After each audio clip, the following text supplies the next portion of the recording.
Bismillahirrahmanirrahim. Assalamualaikum warahmatullahi wabarakatuh. Ya, bagi semuanya, pada kesempatan kali ini, saya akan sedikit membahas tentang asuhan keperawatan jiwa pada klien dengan resiko bunuh diri. Ya, mungkin teman-teman sudah sering mendengar apa itu bunuh diri, kemudian apa namanya, seperti apa sih, kenapa seseorang itu bisa sampai terjadi keinginan untuk bunuh diri.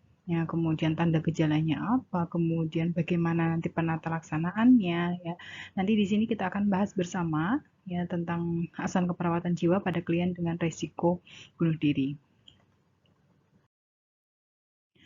Yang pertama adalah terkait dengan definisi dari bunuh diri.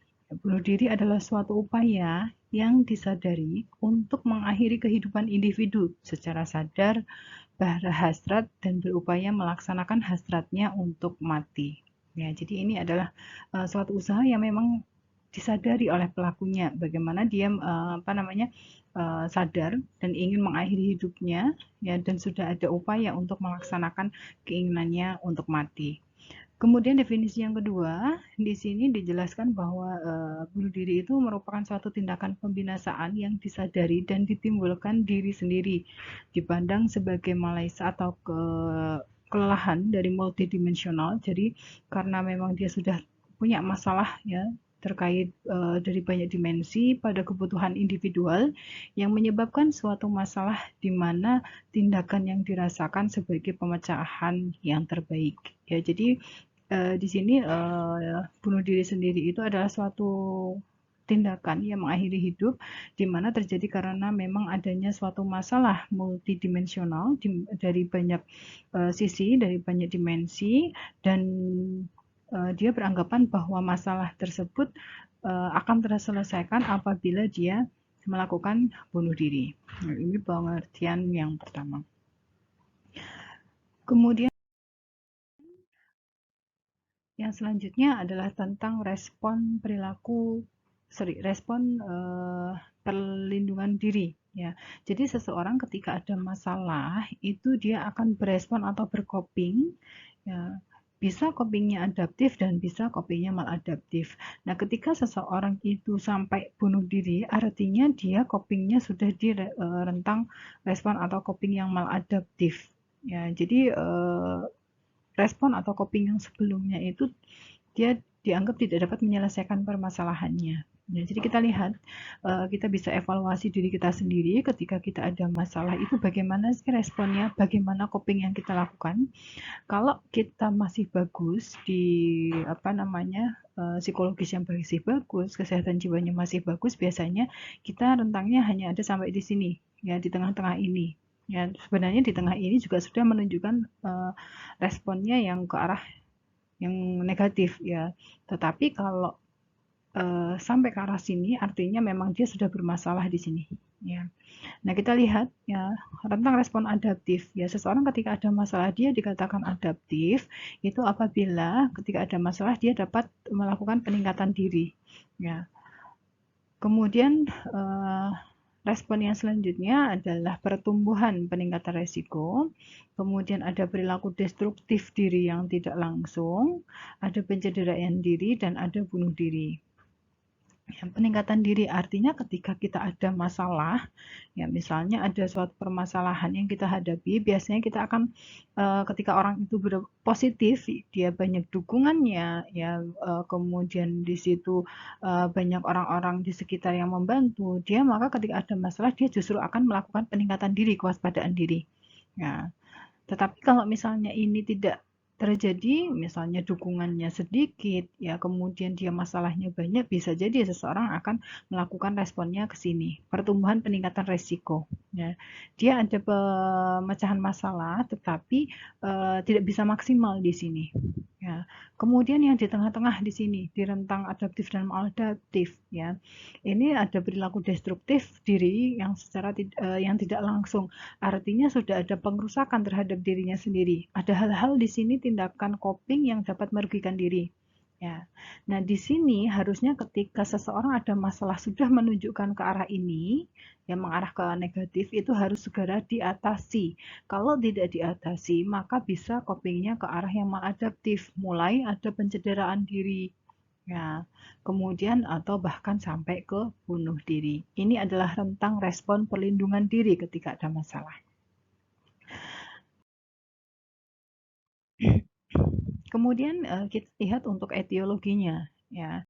Etiologi di sini apa hal-hal yang dapat menyebabkan seseorang itu melakukan bunuh diri? Yang pertama ada faktor sosial.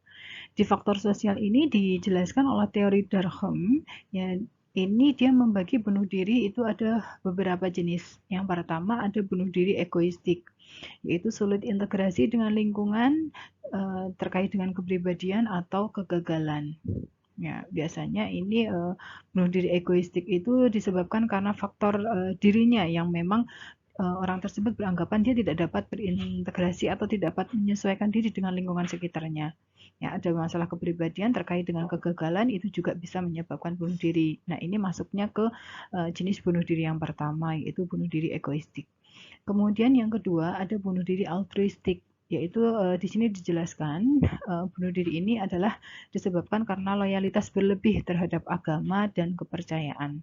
Ya, artinya kita bisa melihat di sini contohnya adalah seseorang yang mempunyai loyalitas yang berlebihan terhadap agama atau kepercayaan. Misalnya ada suatu daerah yang memang di situ apa namanya ada suatu peraturan atau keyakinan bahwa ketika dia mempunyai masalah, kemudian ada sesuatu hal yang tidak diselesaikan, bisa jadi hal yang lebih baik itu adalah bunuh diri. Ya, contohnya mungkin kalau teman-teman pernah mendengar ada istilah di Jepang itu ada harakiri ya.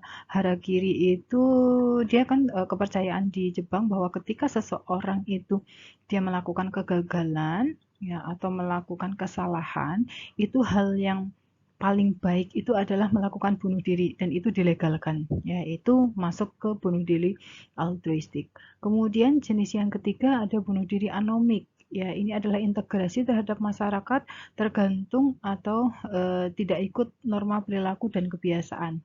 Ini biasanya bisa disebabkan karena perceraian ya atau perilaku lain yang memang di situ apa namanya merugikan ya. Jadi ini apa namanya terkait dengan integrasi terhadap masyarakat. Kemudian etiologi yang kedua terkait dengan bunuh diri itu ada dilihat dari faktor psikologis. Faktor psikologis ini kita lihat ada beberapa teori yang menjelaskan ya terkait dengan penyebab bunuh diri. Yang pertama ada teori Freud. Teori Freud di sini dia menjelaskan ya bahwa agresi itu dibelokkan ke dalam bunuh diri tanpa keinginan untuk bunuh orang lain yang telah direpresikan. Ya, artinya ada kemarahan di sini. Ya, ada kemarahan dengan orang lain, ya, tetapi dia tidak bisa meluapkan kepada orang tersebut sehingga dia memilih ke bunuh diri. Ya, artinya ini biasanya terjadi pada orang-orang yang masuk ke apa ya, apa yang memang dia tidak bisa menyampaikan permasalahannya ke orang lain, ya. Oke, ini teori Freud ya. Kemudian teori yang kedua ada teori Menninger. Ya, teori Menninger ini dia menjelaskan bunuh diri itu sebagai pembunuhan yang diretrofleksikan. Artinya dibalik arah akibat marah kepada orang lain.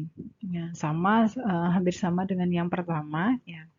Kemudian teori yang ketiga ada teori Aaron Beck. Ya, Aaron Beck di sini dia menjelaskan ya, ini depresi yang mulai pulih atau paradoxal suicide.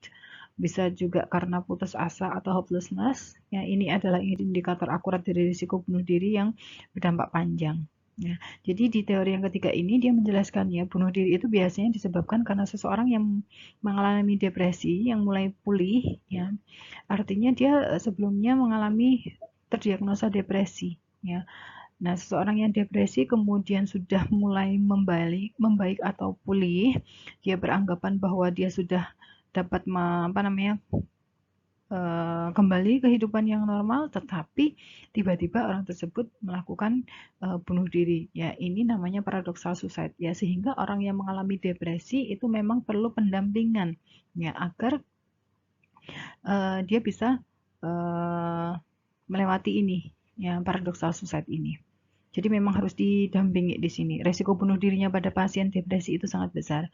Kemudian bisa juga karena putus asa atau hopelessness. Ya, ini faktor psikologis. Kemudian faktor yang ketiga adalah faktor biologis. Di faktor biologis ini yang pertama ada faktor genetika dan yang kedua ada faktor neurokimiawi. Pada faktor genetika ini dari penelitian itu didapatkan bahwa 10 kali lebih besar terjadi pada keluarga laki-laki dengan percobaan bunuh diri. Artinya orang dengan jenis kelamin laki-laki itu lebih besar untuk terjadinya risiko bunuh diri. Sedangkan yang kedua, neurokimiawi, ini juga berdasarkan penelitian, ini ada korelasi fungsi neurokimia dengan susunan saraf pusat, kadar enzim terendah pada trombosit, prevalensi bunuh dirinya 8 kali lebih besar. Ya, tetapi ini jarang sekali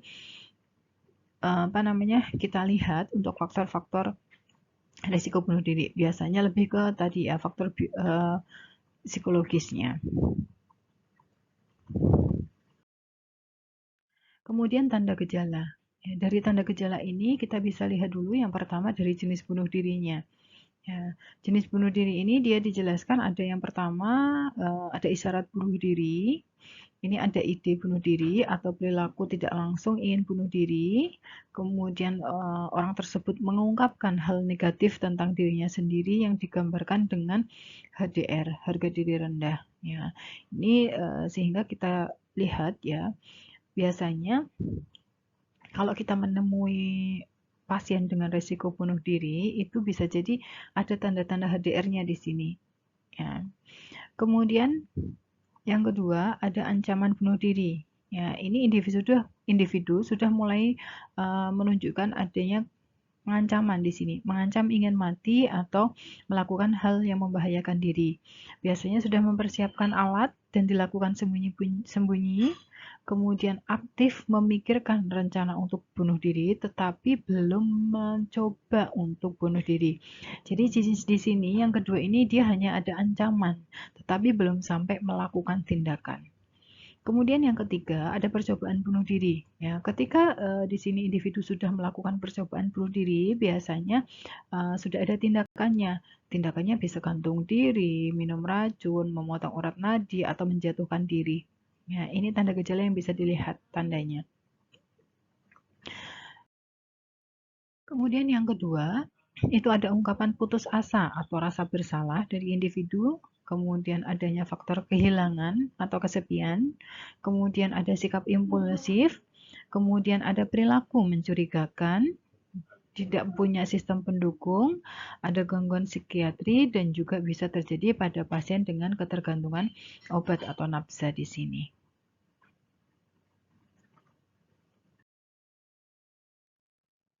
Nah, untuk proses keperawatannya ini sama dengan proses keperawatan pada umumnya. Ketika kita melakukan asuhan keperawatan pada pasien dengan bunuh diri, itu kita perlu melakukan pengkajian, kemudian menyusun diagnosa keperawatan, melakukan perencanaan, melakukan implementasi dan evaluasi terhadap pasien, ya, dan juga terhadap keluarga. Ya, jadi di sini nanti ketika kita sudah ketemu dengan pasien, melakukan pengkajian, ketemu data-datanya, dan menyusun diagnosa, maka untuk rencana tindakan implementasi dan evaluasi ini kita lakukan ke pasien dan juga dilakukan ke keluarga. Nah, yang pertama kita bahas dulu untuk pengkajiannya. Ya, di pengkajian ini kita kaji dulu tentang faktor predisposisinya, faktor pendorongnya. Di sini adakah pengalaman masa lalu yang tidak menyenangkan, atau bisa juga di sini kita kaji untuk faktor presipitasinya, faktor pencetusnya, apakah karena ada kegagalan di situ individu untuk melakukan sesuatu atau adanya kesepian atau kehilangan seseorang atau hal-hal yang terpenting dalam hidupnya, dan juga kita lakukan pengkajian terkait dengan mekanisme coping. Ya, apa sih coping yang biasa dilakukan pasien ketika ada masalah? Ya, ini sangat penting sekali. Ya, karena ketika kita melihat di sini ketika pengkajian coping ternyata pasiennya mempunyai kebiasaan coping yang negatif, maka kita perlu mengajarkan pasien bagaimana coping positif ketika ada masalah. Nah, ini kita lihat ya contoh dari faktor predisposisinya. Kita kaji apakah ada trauma hubungan interpersonal, adakah kecemasan masa lalu yang tidak terpecahkan, ketidakmampuan komunikasi terkait dengan kebutuhan, ya ada komunikasi verbal, rasa salah atau emosi yang fluktuatif, ya kemudian diagnosa psikiatri sebelum kita kaji apakah ada kecemasan panik, schizophrenia atau gangguan efektif atau nafsa. Kemudian kita juga kaji di sini ciri kepribadian seseorang antisosial. Ini juga beresiko ya ketika orang dengan dia isolasi sosial, artinya dia antisosial, tidak pernah berinteraksi dengan orang lain atau membatasi interaksi luar, atau pasien depresif dan impulsif. Ini kan merupakan kepribadian yang mempunyai resiko besar untuk terjadinya bunuh diri. Kemudian kaji juga terkait dengan lingkungan psikososialnya. Ya, apakah ada riwayat perpisahan, perceraian, kehilangan, ancaman, atau kurangnya dukungan sosial. Ya. Dan yang selanjutnya kita kaji tentang riwayat keluarga. Adakah riwayat keluarga dengan bunuh diri? Tadi ya kita lihat bahwa di faktor biologik ya, faktor genetik itu kan 10 kali lebih besar terjadi apabila ada riwayat anggota keluarga laki-laki yang punya riwayat bunuh diri. Ya, kemudian riwayat keluarga dengan stres atau genetik penyakit jiwa keturunan ya, penyakit jiwa lain, gangguan jiwa yang lainnya. Kemudian kita juga bisa kaji yang terakhir adalah terkait dengan faktor biokimia, neurotransmitternya, serotonin dan atau dopamin ya. Jadi hormon di sini juga ini berpengaruh terkait dengan resiko bunuh diri. Kemudian faktor presipitasi. Ya, faktor presipitasi kita kaji faktor fisiologisnya terkait dengan kebutuhan fisiologisnya, apakah ada masalah atau tidak. Kemudian psikologis, sosial budaya dan interpersonal. Nah, untuk mekanisme coping, ya di mekanisme coping ini kita lihat ya terkait dengan mekanisme coping yang denial, melakukan penyangkalan, kemudian ada rasionalisasi, regresi, ada berpikir magis dan ada bunuh diri. Ya, nah di sini ini sudah dijelaskan di nanti teman-teman bisa lihat lagi, dibuka lagi tentang penjelasan di pengkajian keperawatan jiwa itu ada penjelasan ya mekanisme yang coping denial itu yang seperti apa, rasionalisasi seperti apa, kemudian regresi bahkan sampai mekanisme coping bunuh diri. Memang ada individu yang punya riwayat ini ya. Ketika ada masalah ada punya keinginan untuk bunuh diri. Nah, ini apa namanya? eh, resiko untuk tadi ya bunuh diri itu ini yang harus segera diatasi, kaji lebih mendalam terkait dengan kebutuhan individu tersebut. Kemudian untuk diagnosis keperawatannya, ya diagnosis keperawatan di sini ada risiko bunuh diri. Ya. Nah, untuk tindakannya bagaimana? Kita kaji dulu. Di sini kita bahas untuk tindakan ke pasien. Ya, yang pertama, ya apabila pasiennya itu masuk ke kategori yang pertama, hanya belum pernah melakukan tindakan bunuh diri, hanya ada isyarat bunuh diri. Ya. Pada pasien dengan isyarat bunuh diri, tujuannya kita melakukan tindakan yang pertama adalah klien mendapatkan perlindungan, klien dapat mengungkapkan perasaannya, klien dapat meningkatkan harga dirinya, dan klien dapat menemukan problem solving yang terbaik. Yang kedua, pada pasien dengan ancaman bunuh diri, ya, tujuan tindakannya di sini pasien itu tidak melakukan usaha bunuh diri, ya. Jadi jangan sampai kita fokuskan tindakannya agar pasien itu tidak sampai ke melakukan rencana tindakan. Nah, ini tindakannya bisa kita di sini modifikasi lingkungan, ya, di mana tempat pasien itu harus terawasi, kemudian bantu pasien untuk mengekspresikan perasaannya, serta bantu pasien untuk memenuhi kebutuhan fisik dan psikologis.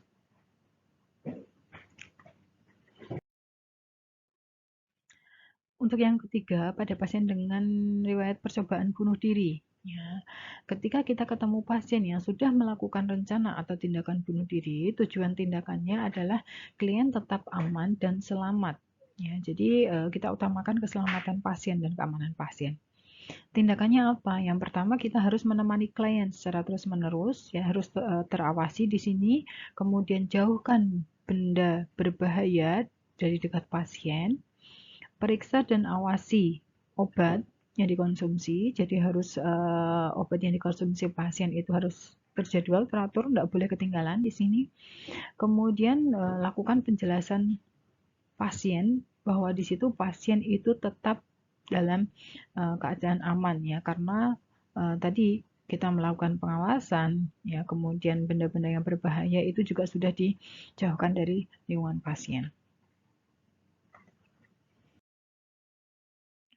Nah, untuk tindakan ke keluarga, ini juga kita bedakan berdasarkan tadi, ya, apakah pasiennya melakukan isyarat bunuh diri, ancaman, atau tindakan bunuh diri. Yang pertama, pada pasien dengan isyarat bunuh diri, maka tindakan untuk keluarga itu diharapkan keluarga mampu merawat klien dengan resiko bunuh diri. Ya, pertama, kita berikan di sini pendidikan kesehatan, ajarkan atau beritahu ke pasien tentang tanda dan gejala bunuh diri, bantu pasien atau ajarkan keluarga cara melindungi diri dari perilaku bunuh diri, anjurkan untuk melakukan hal-hal di atas, ya, kemudian ajarkan bila klien melakukan percobaan bunuh diri, bantu keluarga untuk mencari rujukan, serta bantu keluarga untuk bagaimana melakukan atau mengawasi minum obat ke pasien.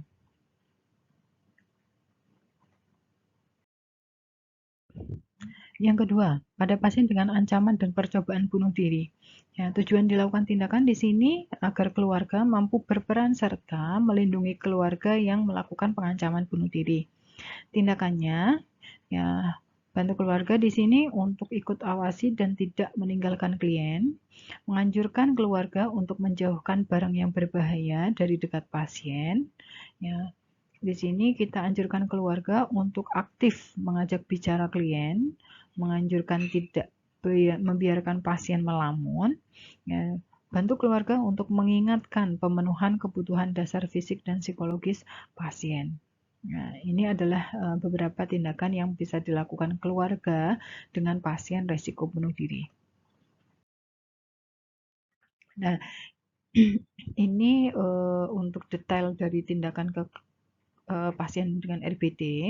Ya, di sini untuk tindakan yang pertama, pertemuan pertama itu kita bisa mengidentifikasi masalah, ya, masalah pasien, ya, apakah ada di sini ada isyarat bunuh diri, ancaman, atau percobaan bunuh diri. Kemudian yang kedua, mengidentifikasi benda berbahaya dan amankan lingkungan pasien.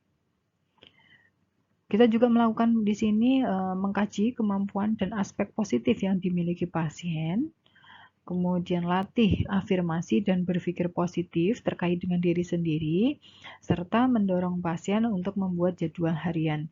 Ini tindakan pertama, ya, yang bisa dilakukan ke pasien. Kemudian untuk tindakan yang kedua, pertemuan kedua, ya, pertama kita melakukan evaluasi jadwal harian pasien. Ya, evaluasi jadwal harian itu terkait dengan tindakan sebelumnya.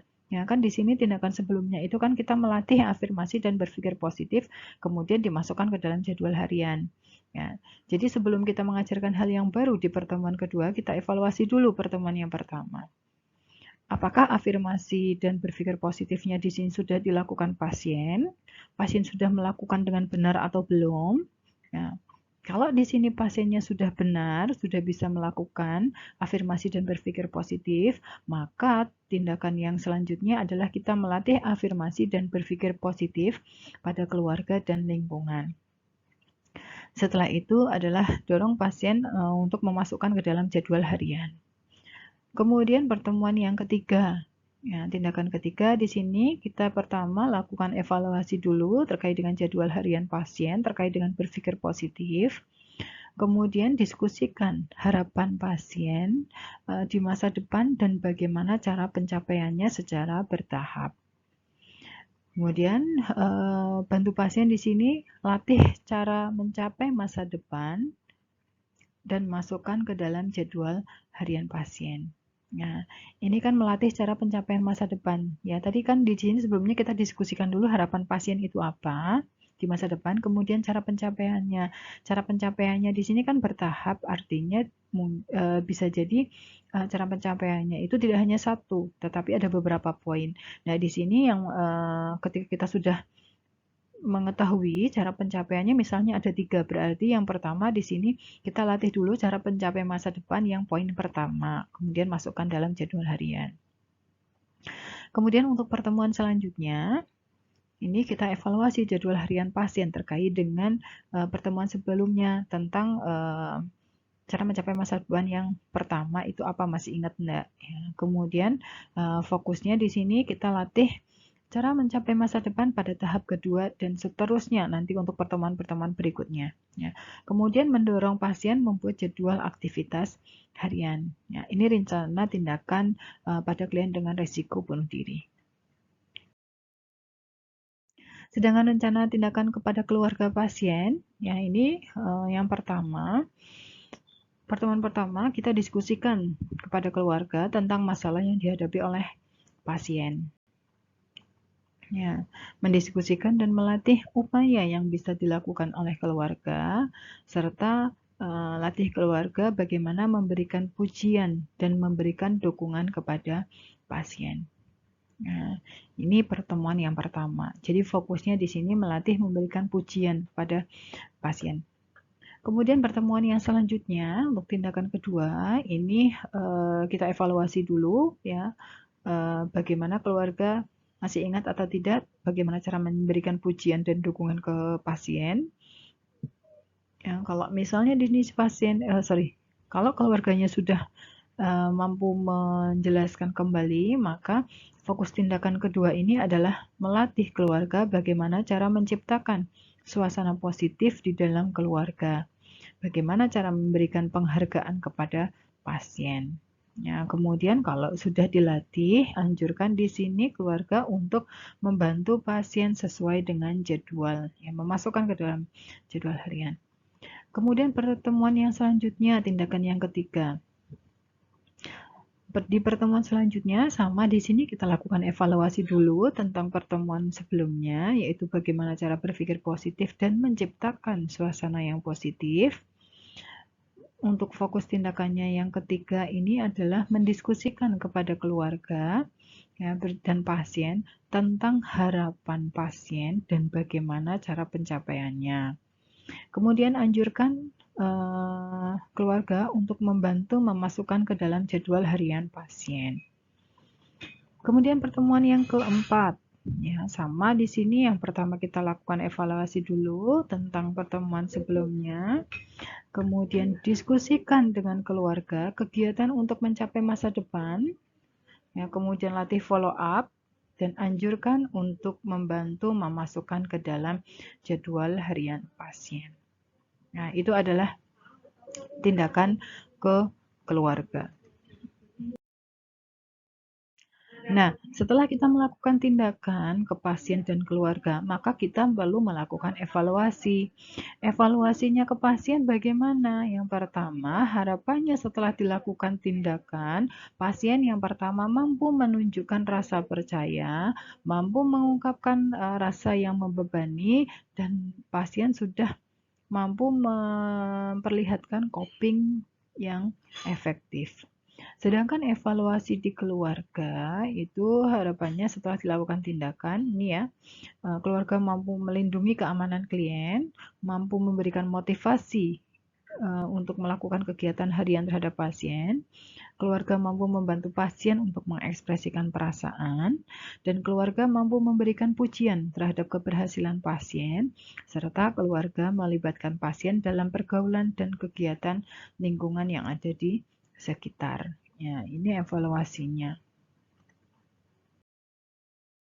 Ya, demikian terkait dengan diskusi pada kesempatan kali ini, yaitu tentang asuhan keperawatan pada pasien dengan resiko bunuh diri.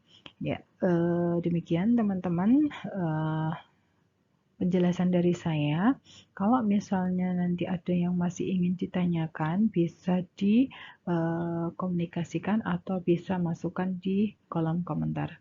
Ya, sekian dari saya. Kurang lebihnya mohon maaf. Terima kasih. Wassalamualaikum warahmatullahi wabarakatuh.